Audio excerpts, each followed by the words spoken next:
Gracias por detenerte a escuchar este sermón. Antes de comenzar, ¿podrías tomarte un momento para darle me gusta a este video y suscribirte a nuestro canal?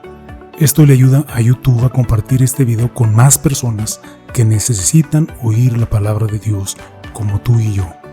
Apreciamos mucho que te tomes el tiempo de hacerlo. Gracias. También, por favor, échale un vistazo a la descripción del video para un enlace y ver toda nuestra playlist de sermones en español. Nuevamente, muchas gracias y que Dios te bendiga.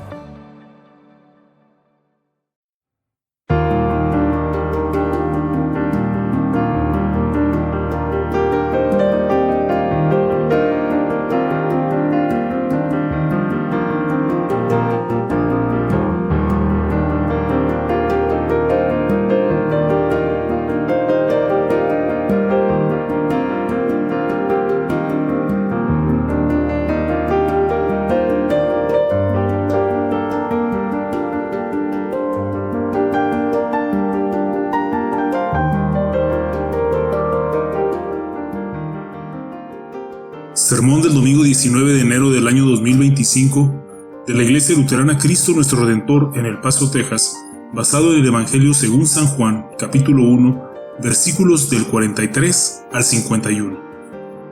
Al día siguiente Jesús se propuso salir para Galilea y encontró a Felipe y le dijo: «Sígueme». Felipe era de Betsaida, de la ciudad de Andrés y de Pedro. Felipe encontró a Natanael y le dijo: «Hemos hallado a aquel de quien escribió Moisés en la ley y también los profetas, a Jesús de Nazaret, el hijo de José». Y Natanael le dijo: «¿Puede algo bueno salir de Nazaret? Ven y ve», le dijo Felipe. Jesús vio venir a Natanael y dijo de él: «Ahí tienen a un verdadero israelita en quien no hay engaño». Natanael le preguntó: «¿Cómo es que me conoces?». Jesús le respondió: «Antes de que Felipe te llamara, cuando estabas debajo de la higuera, te vi».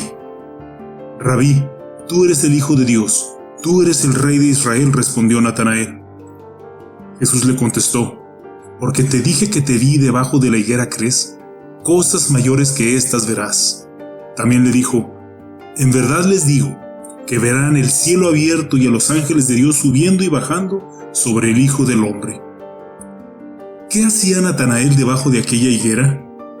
Muchos dirían: «No lo sabemos», pero yo humildemente les diría que si ponemos atención al texto, parece bastante claro lo que estaba haciendo. Estaba pensando en cuánto anhelaba la venida del Mesías. ¿Y cómo puedo decir o cómo puedo asegurar esto? Puedo asegurarlo, decirlo en primer lugar, porque como Jesús dijo de Natanael que era un verdadero israelita en quien no hay engaño, eso significaba que Natanael sabía lo que le convertía en un israelita de verdad. Sí, era su descendencia y su circuncisión y su obediencia a la ley de Dios lo que hacía de Natanael un verdadero israelita sin alguna duda. Pero más que nada, era su esperanza y el anhelo por el Mesías prometido lo que lo convertía en un israelita de verdad. ¿Por qué? Porque eso es lo que Dios le prometió a Israel. Le prometió un Mesías que salvaría al pueblo de sus pecados, y todo israelita de verdad sabía que la única razón por la que Israel existía era porque a través de Israel nacería este Mesías, este Cristo. Recordemos brevemente lo que Simeón, otro israelita de verdad, dijo cuando tuvo al niño Jesús en sus brazos. En Lucas 2, 29 al 32, «Ahora, Señor, permite que tu siervo se vaya en paz, conforme a tu palabra, porque mis ojos han visto tu salvación, la cual has preparado en presencia de todos los pueblos, luz de revelación a los gentiles y gloria de tu pueblo Israel». Nótese el anhelo del corazón de Simeón en estas palabras, que era el mismo anhelo de Natanael. Ambos anhelaban la salvación. Todo israelita verdadero anhelaba ser salvado de sus pecados, de sus enemigos y de este mundo pecaminoso. Otra manera de decir lo mismo es que todo verdadero israelita anhelaba el perdón, la paz y la vida eterna. Y todo verdadero israelita sabía que el único que podía proporcionar esta salvación era el Mesías prometido. ¿Y qué anhelas tú? ¿Anhelas lo mismo que Natanael y Simeón? No voy a juzgar a ninguno de ustedes si es un verdadero cristiano o no. Eso lo tendrían que responder ustedes por sí mismos. Pero que quede claro, un verdadero cristiano anhela las mismas cosas que un verdadero israelita porque nuestra fe está puesta en el mismo Mesías prometido. Un verdadero cristiano e israelita anhela lo que más necesitamos: ser salvados de nuestros pecados, de nuestros enemigos y ser salvados de este mundo pecaminoso. Y un verdadero israelita, así como un verdadero cristiano, confía en que el Mesías prometido es el Salvador. Confiamos en esto por lo que dice la palabra de Dios. Fíjense bien, cómo cuando Felipe le dijo a Natanael que había encontrado al Cristo, no le dijo: oye Natanael, tengo la corazonada de que este tal Jesús es el Mesías.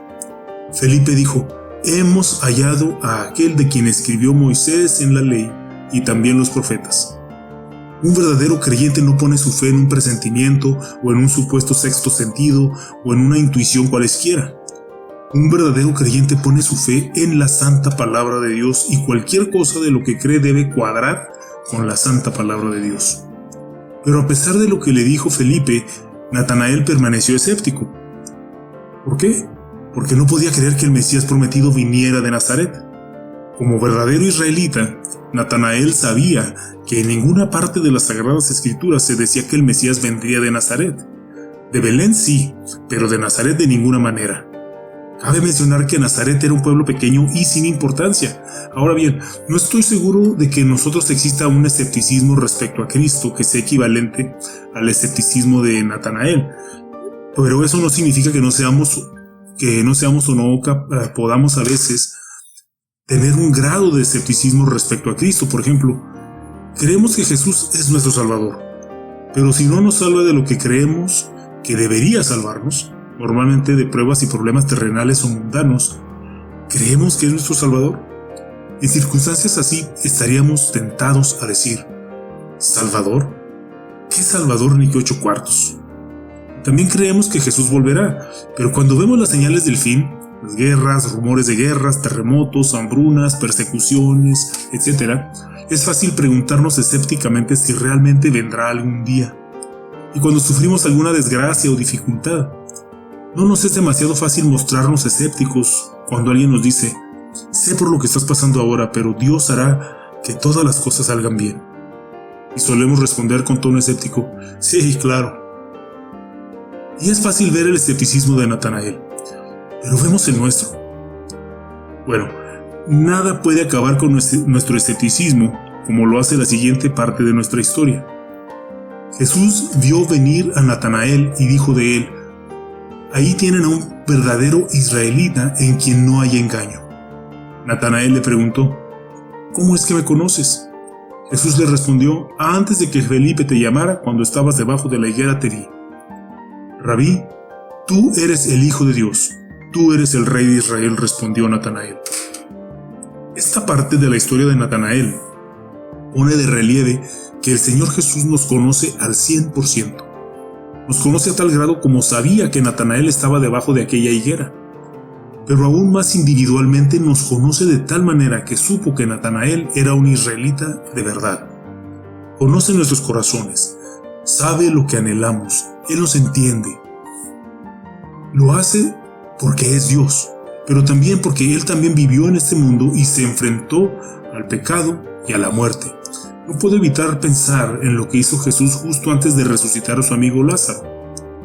Las Sagradas Escrituras nos dicen que Jesús lloró.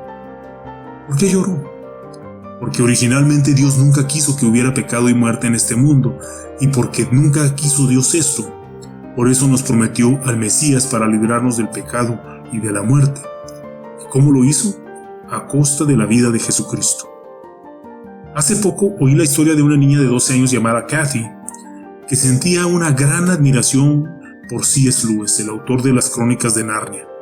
Lo admiraba tanto que le escribió 4 cartas en ocasiones distintas, y cada vez C.S. Lewis le contestó personalmente. De hecho, la última carta que le envió Lewis a Kathy la escribió 11 días antes de morir Lewis. Pero en realidad no la escribió a mano, ya no podía, sino que usó una máquina de escribir para redactarla porque sus manos estaban ya demasiado enfermas para poder escribir. Y estas cartas de C.S. Lewis impresionaron mucho a Kathy a los 12 años porque C.S. Lewis se había tomado el tiempo para conocerla, para responderle. Pues bien, un día, muchos años después, Kathy estaba reflexionando sobre estas cartas de C.S. Lewis y al mismo tiempo reflexionaba sobre su fe en Cristo. Y mientras lo hacía, se le ocurrió algo increíblemente conmovedor. Pensó, C.S. Lewis llegó a conocerme a costa de su tiempo, pero Cristo vino a conocerme a costa de su vida. ¿No es ese el pensamiento más increíble cuando hablamos de que Cristo vino a conocernos? Vino a conocernos a costa de su vida. ¿Ves ahora lo asombrosa que es la confesión de Natanael? Cristo como Hijo de Dios murió por todos nuestros pecados y Cristo como Rey de Israel gobierna nuestras vidas con su amor de salvación. ¿Quién iba a decir que lo más grande que vería Natanael sería la muerte de Cristo en la cruz y su triunfante resurrección de la tumba? Pero esas son las cosas más grandes que nos abren el cielo. Y en el momento en que Natanael se dio cuenta de esto, se convirtió en un verdadero discípulo de Cristo. Pasó de sentarse bajo una higuera a seguir a Jesús hasta la vida eterna. Mi oración es que nosotros también, como verdaderos discípulos de Cristo, también lo sigamos hasta la vida eterna. Amén. Y que la paz de Dios que sobrepasa todo entendimiento, guarde sus corazones y sus pensamientos en Cristo Jesús. Amén.